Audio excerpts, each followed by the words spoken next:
TFT just revealed Set 9, a whole new set that has a lot of quality of life changes, some really awesome new cosmetics, and new fun mechanics that change how TFT plays. Again. But it is also an entire new set based around the lore of League of Legends. Which is why I'm here to see just how accurate is the lore here. So today we will have a look at the new units, the boards, the little legends, and even the new mechanics. Because absolutely everything is based on the core lore of League of Legends. Now, right now, the new set should be up on PBE, which means that if we really want to see all the units, we should head there.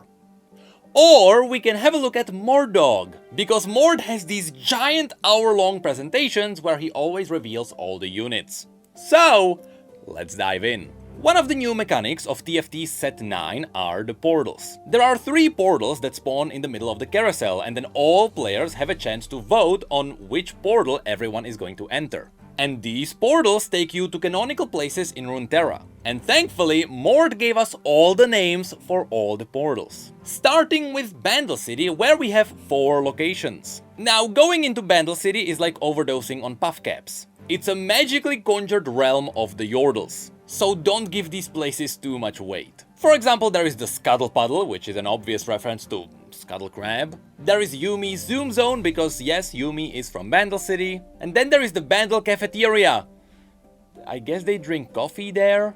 But lastly, there are also the Yordle portals. This one has by far the most value, because in order to get into Bandle City, you have to go in through a portal. These portals are hidden by the Yordles all over Runeterra. And in fact, right in the middle of Bandle City, there is the Bandle Tree, which is just one giant crossroad of portals. We then have Demacia with 2 locations. There is House Lightshield, which is essentially the house of the royal family, because Lightshield is Jarvan's family name. And then there are the Petricide Forests, which everyone will remember from Rise's cinematic.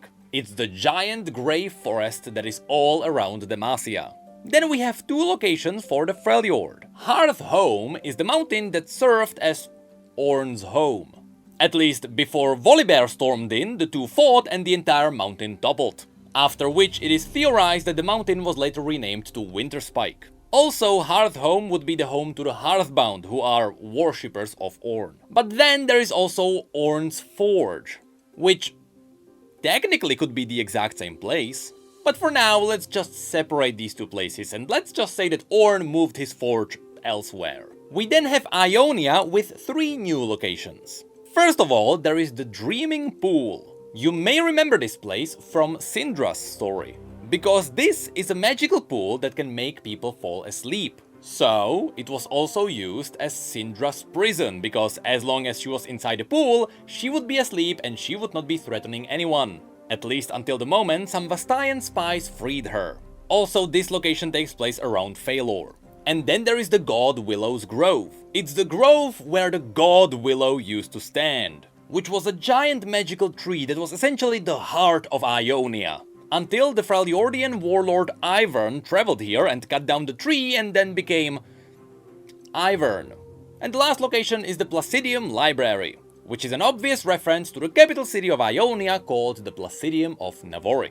Then we have 2 locations in Noxus. The first one is Noxcria. You may remember this one from Legends of Runeterra, where you can see the Noxcria arena. And of course, the second location is the Immortal Bastion, which is the capital city of the entire Noxian Empire. We then have Piltover with 3 locations. First, there is Jace's workshop, which is really just his workshop.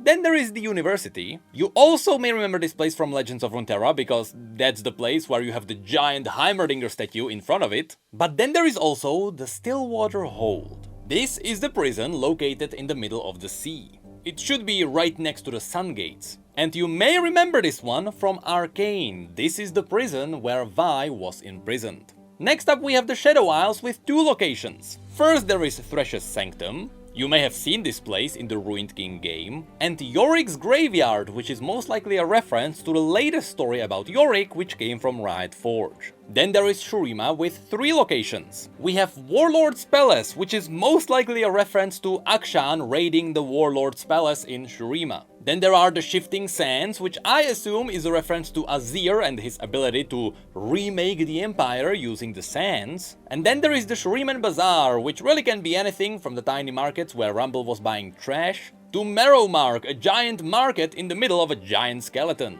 Then we have Targon with 3 locations. There is the Summit, which is the summit, but then there is Targon Prime. In case you don't know, Mount Targon was created by the Celestials. It was literally ripped up from the ground. And the peak of the mountain serves as a gateway into the Celestial realms, which are called Targon Prime. And then we have the Maris Omegnum, which is the hidden Lunari temple you may remember from Aphelios' story. In short, Maris Omegnum is the creepy Lunari palace that one day revealed itself, allowed only a loon to walk inside, and from there she started summoning celestial weapons for Aphelios. We then have the Void with 3 locations. Unstable Rift, which, well, that can be anything. The Lavender Sea, which is the realm of Belveth. In case you don't know, Belveth is a Voidborn who realized that the Void is bad, and so she made her own little pocket dimension, and from there she started fighting the Void. And that little realm of hers is called the Lavender Sea. And then there is the Rupture, which as far as we know is the giant scar in Shurima near Icathia. After that we get Zaun with 3 locations. The first one is the Sump, which is at the very bottom of Zaun. You really don't wanna live there because that's where all the chemical waste ends up. Then there is the Glask Industries, which is Renata's family business. And then there are the Ecliptic Vaults, which were actually mentioned once in one of Vi's stories. These should be located in the Sidereal Avenue. And they were formerly known as the most secure bank in Piltover. At least until Jinx breached it. The strange thing is, these vaults are in Piltover, so what are they doing in Zaun here?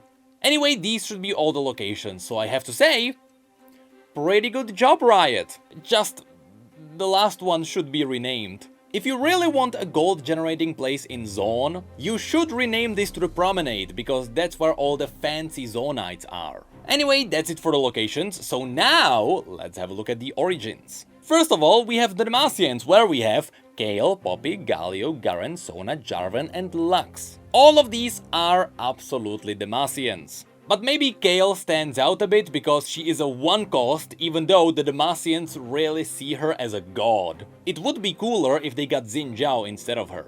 And yes, Sona is technically an Ionian, but during the Noxian invasion, she was adopted by Demacians. So now she is a Demacian with adoptive parents. Next in Freljord we have Ashe, Lissandra and Sejuani. This makes sense because these are the 3 leaders of the main Freljordian tribes. Then in Ionia we have Irelia, Jhin, Sett, Zed, Karma, Shen, Yasuo and Ahri. Ionians are mostly every man for himself. They all kinda have their own problems that they are dealing with. But in the right circumstances, most of these would be willing to join the same team. Except for Jhin. It's funny to see Jhin next to everyone else. Then we have Noxus, where we have Cassiopeia, Samira, Kled, Swain, Darius, Katarina and Sion. Yes, Cassiopeia is a Noxian. She comes from the Dukuto family, which means that she is Katarina's sister. Kled isn't really Noxian, he's kinda just a Yordle that's in Noxus. And finally, it is sad to see that there is no LeBlanc. Because you would have the 3 members of the Noxian Triforix being Vision, Might and Guile. Or in other words, Swain, Darius and LeBlanc. But it makes sense why she's not here because she was in the last set. We then have the Void with Cho'Gath, Malzahar, Kassadin, Rek'Sai, Vel'Koz, Kai'Sa and Belveth. This one is funny to see because even though everyone is buffing each other, some of these would not really work together. For example, Kassadin and Kai'Sa are the good guys. And Belveth, as I mentioned, is the cancer of the Void. She hates the other Voidborn and she is constantly fighting them. Although, I have to say, I love the idea of this being a spatula trait. Because now you can corrupt any unit with the Void. Next up there is Shurima with Cassiopeia, Renekton, Taliyah, Akshan, Azir, Nasus and Cassandre. Yes, Cassiopeia is here because even though she is a Noxian, she was afflicted with a Shuriman curse. And again, it is funny to see Cassandre here, because yes, he is from Nazuma, which is inside Shurima, but his people are actively fighting everyone else, so he really doesn't like them. maybe besides Thalia. Then you have the Yordles, which are Poppy, Tristana, Kled, Teemo, and Heimerdinger. I really have nothing to mention here, they are just Yordles. After which we have the Shadow Isles with Maokai, Viego, Kalista, Gwen, and Senna. Honestly, they should have swapped Maokai and Senna for Thresh and Hecarim. That way, they would have a perfect Kamavoran squad. But even like this, it makes sense as everyone was afflicted with the Black Mist. After this, we have Piltover with Orianna, Vi, Echo, Jace, and Heimerdinger. Pretty cool, right? But can you spot the outlier? What the f is Echo doing here? The majority of his character is about how he hates Pilties. Even in Arcane, he hated Caitlyn the entire story. And the only time he didn't care was when Heimerdinger went down to Zaun with him. So this one is just odd to me. And yes, Heimerdinger gets the T-Hex. And the T-Hex is absolutely canon because it appeared in Hextech Mayhem, released by Riot Forge, who are releasing canonical League of Legends games. We then have Zaun with Jinx, Warwick, Echo, Urgot, and Zeri.